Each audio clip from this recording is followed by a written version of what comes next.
from SEGAbits.com, and I'm here with... Oh, I'm Oz. I'm Stupid. And I'm Phantasm Plumes. And we're here to talk about some Puyo Puyo. They actually they just got done with the Puyo panel for Puyo Nexus. So tell me, guys, what got you guys into Puyo Puyo? I'll start first. So I started playing when I was in middle school. I played Fantasy Star Online, one of the private servers, and one of the items you could get was called an item called Amity's Memo. I'm like, what is this Puyo thing that it makes? And my guildmate was like, oh, it's from this puzzle series. And then plot twist, my guildmate was actually a Puyo Grandmaster. They beat me up. I'm like, wow, I want to be just like you when I grow up. So nice. I did. Yeah. And I got really good. And then, I don't know, I just found Puyo Nexus because it was the only place you could download Puyo Fever. Wait. well, anyways, fans gotta do what they have to do, right? So, this is where you can find people to play with. So I joined the community and the rest is history. Now I'm here playing with everyone else and reading things. So how about you, Oz? Okay, so I've heard about Puyo Puyo through Robotnik's Unity machine, every other Sonic fan. But I didn't really get into Puyo until a couple of months ago, actually, where I saw a video of these guys on the big stage just playing Puyo, and they're doing really big chains, and the crowd was getting into it, shouting the spells, and it's wow, this is hype. So eventually I started I gotta learn big chains, but as I watched more videos, I started to see that there's a really fighting game-esque meta to it, and that made it much more interesting to me. So yeah. How about you, Seth? I probably have the least interesting story. Played it when I was younger with a brother, and it was a Kirby's Avalanche.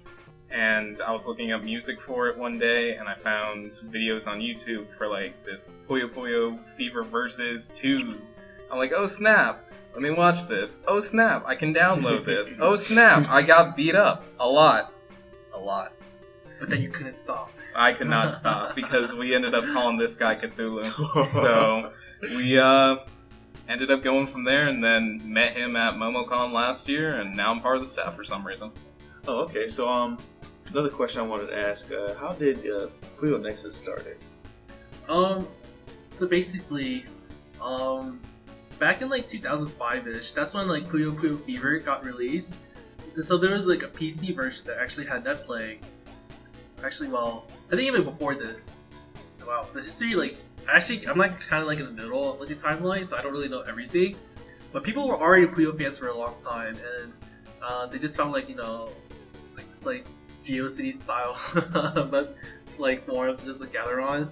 But then yeah, so then eventually we all started playing Puyo Fever for the PC, and so Puyo Nexus kind of got known as a place where you can come and find people who would do IP to IP net play with you. It was really complicated setting it up. It wasn't fun. It was so glitchy. It was the only way for English fans to play it. And so yeah, just felt how hard it was, to just play the game and play the game in English. That really brought us together. And that's how Puyo Nexus got started.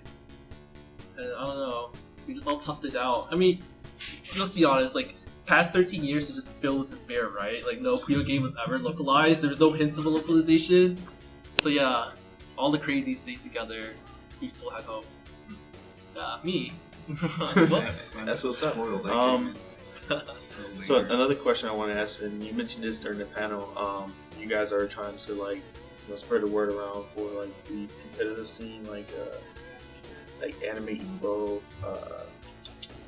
CEO, and so on and so forth. Yeah. So the thing about Puyo is that it's very, very similar to the way you play Puyo. Just to a general audience, you just see a big chain. They're wow, but there's so much more to that. So once you get to the higher levels, it starts playing more against a fighting game. The mentality you need to be able to read your opponent, predict what they'll do based on the chain they have right now, stuff like that. It's very mathematically complex. Something that you hey, let's get Google DeepMind on this. That would be cool, right? So we're pushing for the competitive scene because it really deserves to grow. And like, Puyo is like a timeless game that hasn't really changed much for like the past 25 years. Yeah. So like, yeah, it's very. I think it's worth investing in because like people will be playing it for like their whole lives. So yeah, like, that's why I want Puyo to go esports.